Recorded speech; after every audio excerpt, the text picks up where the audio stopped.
Bismillahirrahmanirrahim. Assalamualaikum warahmatullahi wabarakatuh.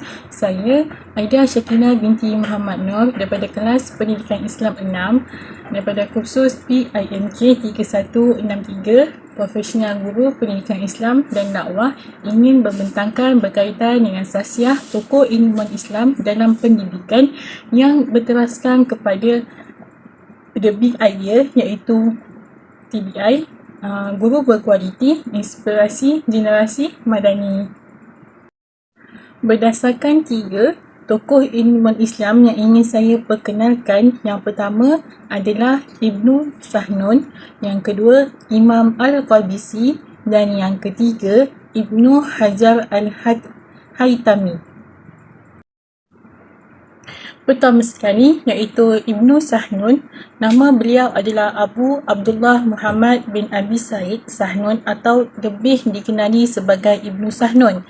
Dilahirkan pada 202 Hijrah di kota Ghadat, iaitu di Maghribi.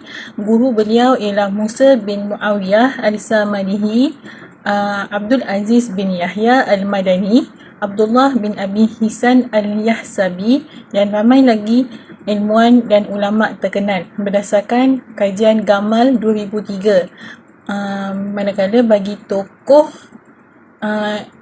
bagi Ibnu Sahnun iaitu bidang ilmu fiqh, Ibnu Sahnun juga meneruskan hayatnya dan sumbangan seperti memegang jawatan qadi di Afrika termasuk Tunisia, Algeria dan Barat Libya. Berdasarkan buku karya beliau iaitu Kitab Al-Muallimin, Adab Al-Muallimin, yang berteraskan kepada dunia pendidikan, terutamanya bab yang menyentuh kepada hubungan antara pendidik dan pelajar. Berdasarkan kitab beliau Adab Muallimin, di dalam buku Adab para guru karangan Ibnu Sahnun ini terdapat beberapa perkara yang amat menarik untuk didalami dan dicontohi oleh para guru.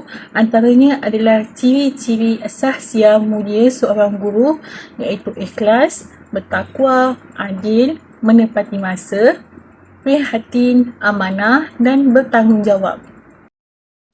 Pertama sekali adalah adil. Adil merupakan ketakwaan. Seorang pendidik itu sudah semestinya disusuli dengan rasa adil.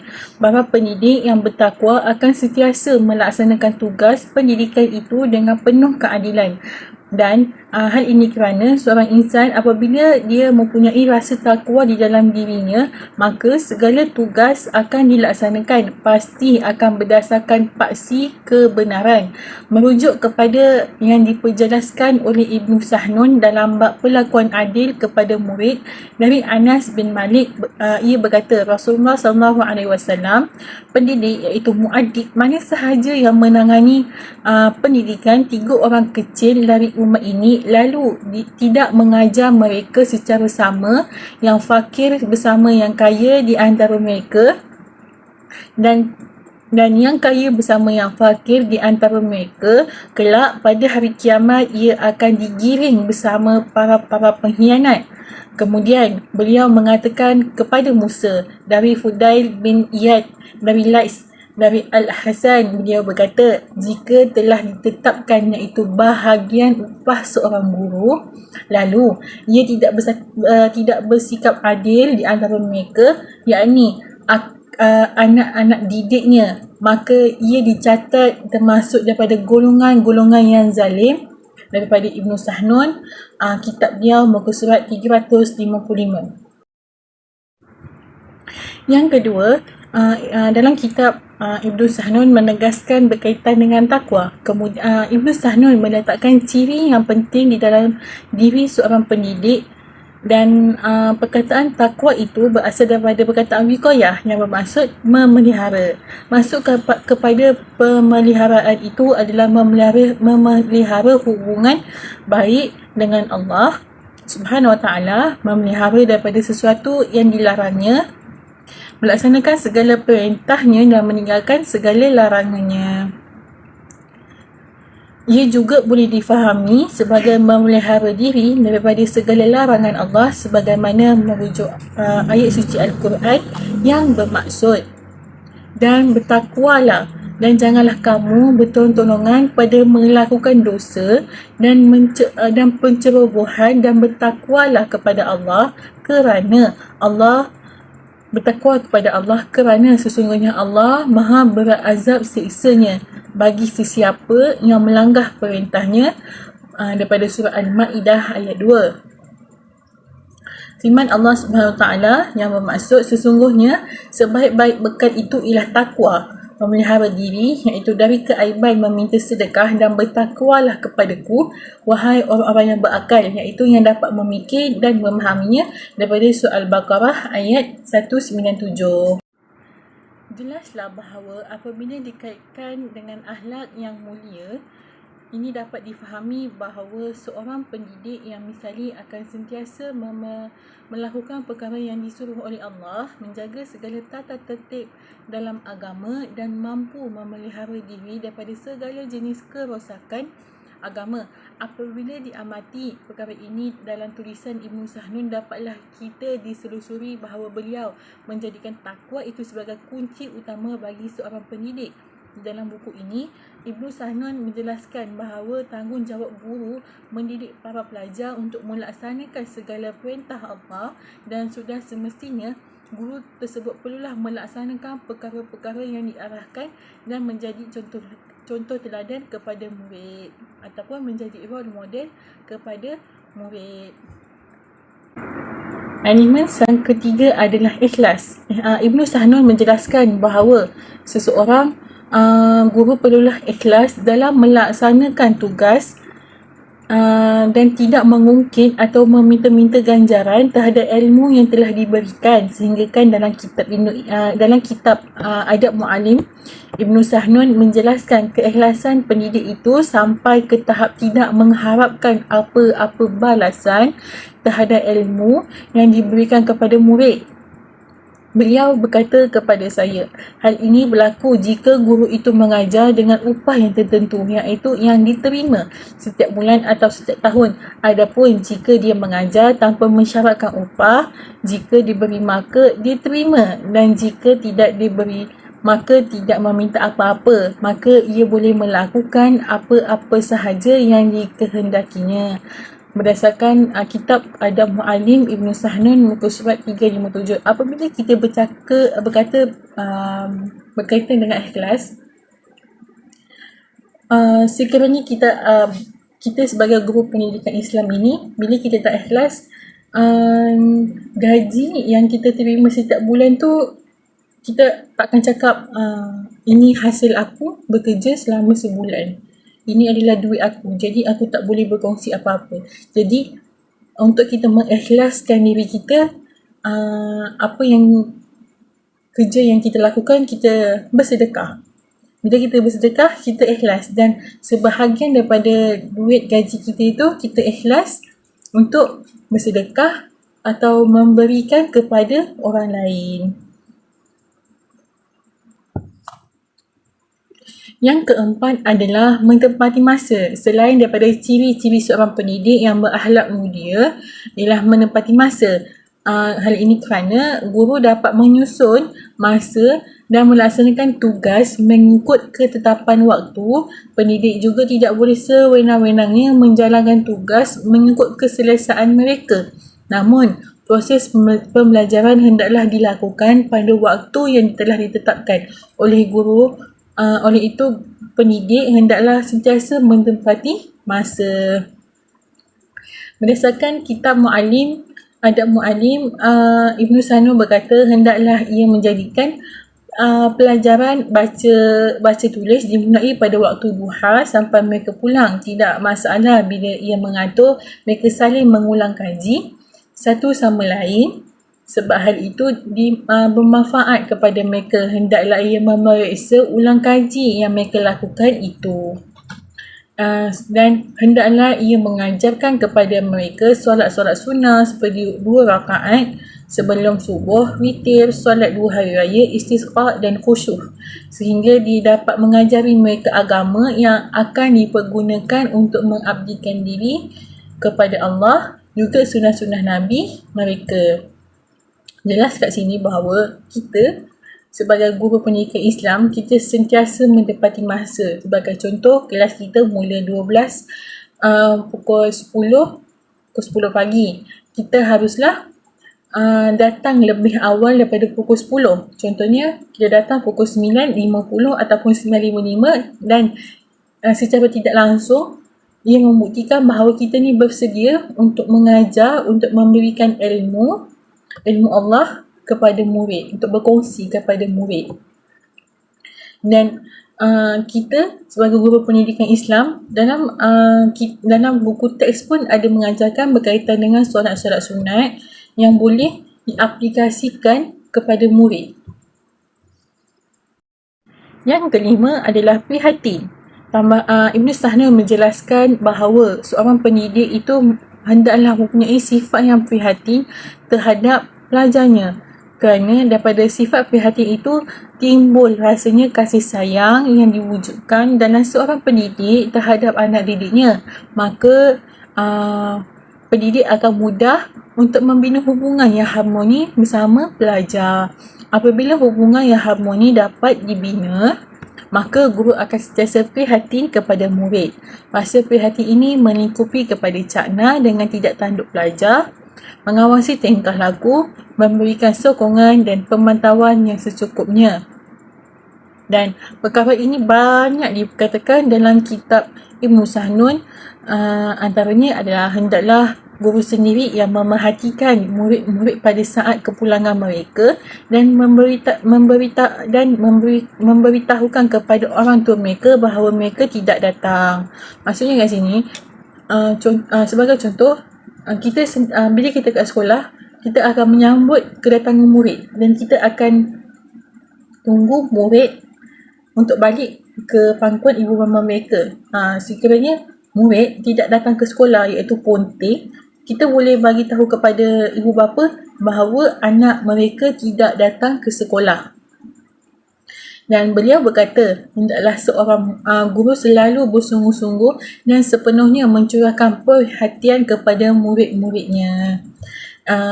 Yang ketiga, hendaklah dia selalu memperhatikan murid dengan mengajarkan doa agar mereka mencintai Allah dan mengenalkan kepada mereka keagungan serta kemuliaan agar mereka dapat membesarkan Allah Subhanahu Wa Taala.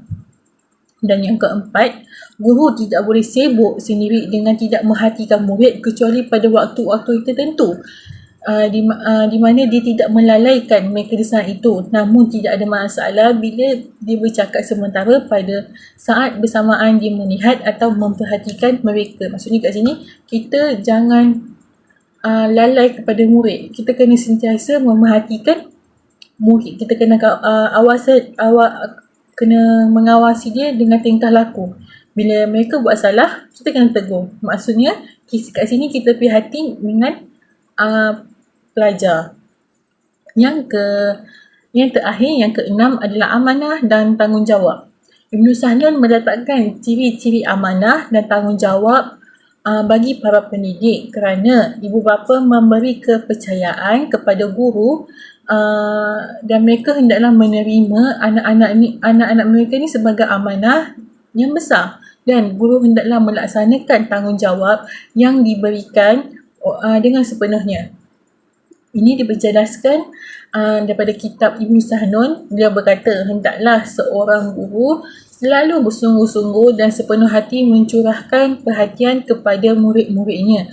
Tidak boleh mensahalati jenazah kecuali pada keadaan di mana jenazah itu termasuk orang yang harus mendapat perhatian darinya. Dan guru tidak boleh sibuk sehingga tidak memerhatikan murid kecuali pada waktu-waktu tertentu di mana tidak melalaikan mereka pada saat itu. Jadi kat sini, bila kita dah menjadi seorang guru, lagi-lagi guru pendidikan Islam, amanah dan tanggungjawab yang diberikan kepada kita tu adalah yang besar. Tanggungjawab yang berat. Jadi kita kena sentiasa peka dengan setiap perkara yang terjadi di sekeliling kita, terutamanya pelajar. Kerana ibu bapa telah bagi kepercayaan kepada kita untuk mendidik anak-anak mereka untuk menjadi insan yang berguna pada masa akan datang. Maka jelaslah bahawa Ibnu Sahnun menekankan pembinaan akhlak yang sahsia mulia dalam diri pendidik, dan seorang pendidik perlulah melengkapkan diri mereka dengan kefahaman yang mendalam berkaitan dengan akhlak-akhlak yang terpuji. Tokoh ilmuwan Islam yang kedua adalah Imam Al-Qabisi. Nama beliau adalah Al-Qabisi, ialah Abu Hasan bin Muhammad bin Khalaf Al-Mu'afiri Al-Qayrawani, dan lebih dikenali sebagai Al-Qabisi. Dilahirkan di kota Tunisia dan pada abad ke-4 bertarikh 324 Hijrah bersamaan 913 Masihi. Beliau dilahirkan dan meninggal dunia pada 420 Hijrah bersamaan 1009 Masihi. Ilmu agama, beliau memiliki ilmu agama yang sangat luas, merangkumi ilmu pendidikan iaitu ilmu Al-Quran, hadis, fiqh dan usul serta bahasa. Seterusnya, Al-Qabisi ini sangat masyhur dalam kalangan cendekiawan Islam yang lain dan sangat merendah diri, alim dan tidak menyukai kemewahan. Berdasarkan ilmu sahsia yang diterapkan oleh Imam Al-Qabisi, iaitu mengajak guru untuk berpegang teguh kepada nilai-nilai murni dan prinsip-prinsip yang berlandaskan kepada Al-Quran dan As-Sunnah. Al-Qabisi juga menyatakan bahawa pendidikan dan pengajaran ada satu kombinasi yang saling berkait rapat antara satu sama lain.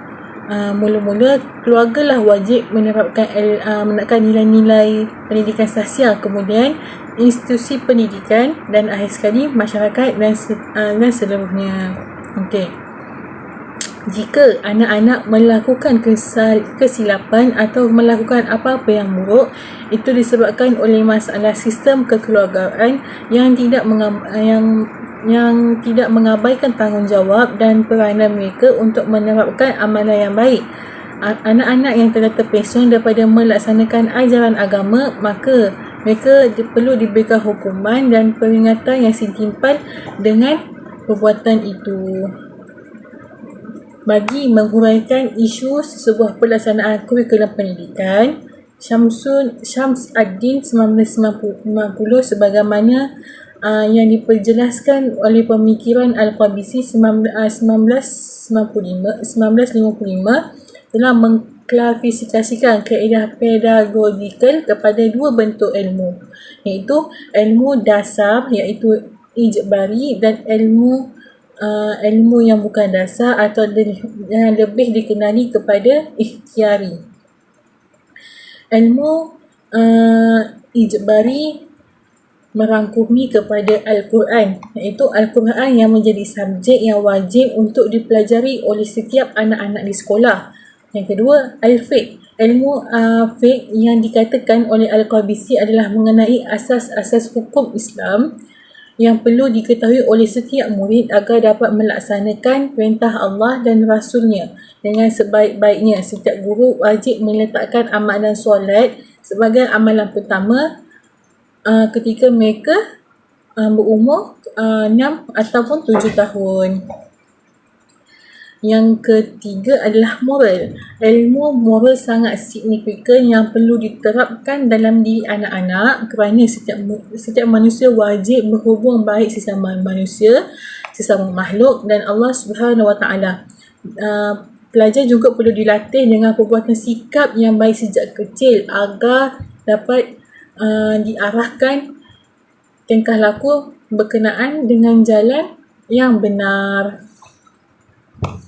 Yang keempat adalah menulis, mengeja dan membaca. Contohnya, ajarilah mereka mengenal tulisan had serta dapat mengeja dan menelaah Al-Quran. Hal ini penting dalam pengajaran Al-Quran, dan pendidik menurut Al-Qabisi adalah menunaikan kewajipan membimbing anak-anak secara asas untuk mengenal Al-Quran seiring dengan kaedah bacaan yang benar dan betul sehingga mereka dapat mampu membaca dengan bacaan yang fasih serta tajwid yang betul.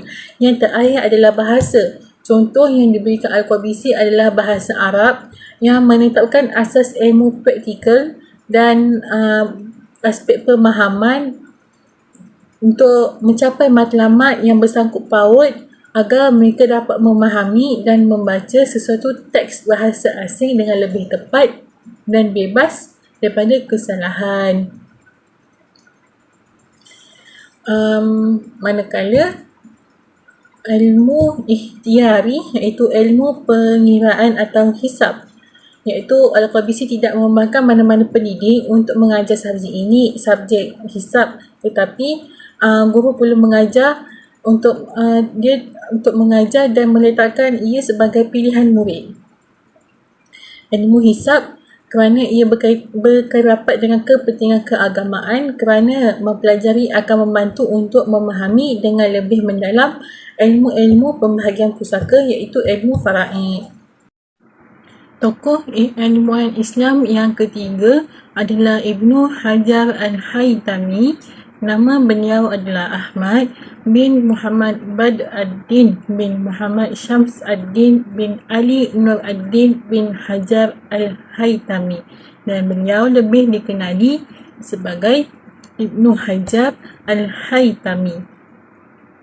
Dilahirkan pada tahun 909 Hijrah bersamaan 1503 Masihi, dan beliau dipelihara oleh dua orang ilmuwan setelah kematian bapanya, iaitu Syams ad-Din Abu Al-Hamail dan Syams ad-Din Ash-Shahnawi. Ibnu Hajar Al-Haytami menetap di Mesir dan mengajar ke sana sehingga tahun 940 Hijrah dan berpindah ke Mekah untuk melanjutkan mengajar. Pekerjaan beliau sebagai tenaga pengajar. Karya-karya yang pernah dihasilkan oleh Ibnu Hajar Al-Haytami merangkumi kepada bidang seperti hadis, akidah, fiqh, akhlak, bahasa dan sastra Arab, falak, sirah nabawiyah, sejarah Islam dan biografi ilmuwan. Jumlah hasil tulisan beliau mencapai 117 buah karya. Antara ilmu sahsia yang ditekankan oleh ilmuwan Islam iaitu Ibnu Hajar Al-Haytami, yang pertama adalah memahami ilmu dan kaedah pendidikan kanak-kanak. Keseriusan Ibnu Hajar Al-Haytami dalam menekankan kepentingan memahami ilmu dan kaedah pendidikan kanak-kanak ini lebih jelas apabila beliau mengarang sebuah lagi karya yang dalam bidang yang sama, iaitu adab Al-Mu'allim wal Muta'allim selepas 6 tahun pada tahun 973 Hijrah. Jika ditelusuri latar belakang Ibnu Hajar Al-Haytami, didapati sedikit sebanyak dapat diketahui sebab beliau mementingkan hal-hal seumpama, dan Ibnu Hajar Al-Haytami sendiri ada menyatakan secara jelas dalam mukadimah Al-Fatawa Al-Fiqhiyah Al-Kubra bahawa beliau menderita daripada gangguan sebahagian para pelajar yang hadir bersamanya ketika beliau menuntut ilmu di Al-Azhar. Jadi amatlah penting sebagai seorang pendidik untuk memahami ilmu dan kaedah mendidik agar dengan ini dapat mengelak daripada masalah gangguan yang berlaku dalam proses pengajaran dan pembelajaran. Dan ini menunjukkan bahawa peranan penting yang dimainkan oleh seorang pendidik dengan tidak hanya tertumpu kepada penyampaian ilmu semata-mata, khususnya bagi para pendidik kanak-kanak. Yang kedua, berkaitan dengan hukuman, iaitu melaksanakan hukuman memukul drop berdasarkan sebab dan cara yang benar serta betul terhadap kanak-kanak. Berdasarkan pendapat Imam Mazhab yang empat mengharuskan dengan pelbagai syarat kerana mereka menyatakan sebagai salah satu daripada hukuman ta'zir, dan Ibnu Hajar turut membahaskan bahawa hukuman memukul secara fizikal ini merupakan pembahasan yang terpanjang dalam Tahrir Maqal, dan sudut pandangan jawapan beliau tersebut mungkin berasaskan kepada pengalaman hidup beliau sendiri sebagaimana yang dinyatakan, iaitu aku telah menderita daripada gangguan sebahagian pelajar yang hadir bersama kami dalam pembelajaran. Dalam beliau membicarakan secara khusus berkenaan hukuman memukul secara fizikal, dapat dirumuskan bahawa hukuman haruslah mendapatkan keizinan daripada ayah, ibu atau penjaga kanak-kanak ataupun pelajar. Tujuan melaksanakan hukuman untuk memperbaiki keadaan seperti yang dibangkitkan semangat, untuk membangkitkan semangat untuk belajar dan sebagainya. Hal ini bergantung kepada pertimbangan pendidik untuk melihat kewajaran hukuman tersebut, dan dilarang sama sekali pendidik melaksanakan hukuman itu dengan tujuan untuk menghalau pelajar dari sekolah, menyakitinya dan sebagainya. Yang ketiga, hukuman dilaksanakan terhadap kesalahan yang datang daripada pelajar dengan syarat terdapat kesahan mengenai kesalahan itu melalui penyaksian diri sendiri oleh guru ataupun laporan daripada peribadi yang boleh dipercayai. Hukuman yang keempat, hukuman boleh dilaksanakan ke atas pelajar yang menyakiti guru itu sendiri. Dan yang kelima, hukuman perlu dilaksanakan secara setimpal dengan kesalahan yang dilakukan dan bukannya untuk mendera atau mencederakannya. Yang keempat adalah bantu-membantu. Ini untuk melatih pelajar yang lebih cerdas untuk membantu rakan yang lain. Ibnu Hajar Al-Haytami membicarakan dalam maqasid yang ketujuh berkenaan dengan keharusan meminta pelajar yang lebih cerdas untuk mengajar rakan yang lain. Ibnu Hajar Al-Haytami menyatakan bahawa ia diharuskan kerana beliau melihat ia bukannya bertujuan untuk mengurangkan beban tugas sebagai seorang guru, manakala ia bertujuan untuk membantu pelajar yang lain untuk mengekalkan pembelajaran mereka serta menambah latihan dan memudahkan mereka dalam pembelajaran yang seterusnya. Baik, berteruskan kepada 3M. Yang pertama, merahmati, mengasihi dan mengambil berat hal ehwal kanak-kanak ataupun hal ehwal pelajar. Pada penutupnya khatimah iaitu Tahrir Al-Maqal dalam kitab beliau, Ibnu Hajar Al-Haytami menyinarkan hadis-hadis yang menggalakkan para pendidik untuk merahmati dan mengasihi pelajar mereka, khususnya kepada pelajar, dan mengambil berat tentang hal ehwal diri mereka untuk menunjukkan bahawa kita ni prihatin terhadap pelajar dan kita sentiasa dapat membina hubungan kasih sayang antara guru dan pelajar. Antara hadis yang diriwayatkan oleh Al-Bukhari yang bermaksud barang siapa yang tidak menyayangi maka tidak akan disayangi. Man la yarham wala yurham. Selain itu, Ibnu Hajar Al-Haytami juga menyampaikan hadis-hadis yang menyatakan tentang rahmat bagi manusia yang merahmati manusia lain dan penafian bahawa Nabi Muhammad SAW sebagai umat baginda terhadap manusia yang tidak merahmati kanak-kanak yang kecil. Justru itu, seorang pendidik, khususnya pendidik pelajar, haruslah bersifat merahmati dan mengasihi kanak-kanak agar di samping mengambil berat hal ehwal mereka agar pelajar tersebut lebih bersedia untuk menerima didikan dalam masa yang sama, tidak mengabaikan hukuman terhadap mereka sekiranya mereka melakukan kesalahan dan kesilapan yang sewajarnya. Secara keseluruhannya, dapatlah berdasarkan 3 tokoh ilmuwan Islam merangkumi kepada perkara-perkara yang dilaksanakan, akhlak mulia dan batas-batas yang perlu dituruti oleh seorang pendidik. Apabila seorang pendidik mampu meneladani segala panduan yang diberikan, maka kelangsungan, keharmonian dan keberhasilan dalam proses pendidikan akan dapat dituai. Pendidikan kanak-kanak mendapat perhatian para ilmuwan Islam untuk dibicarakan dalam karya-karya mereka berdasarkan keperluan dan kepentingan dalam pembangunan peribadi kanak-kanak dan ilmu serta kemahiran pendidikan pelajar yang merupakan peluang untuk menjadikan mereka lebih teliti untuk menjadi manusia yang baik.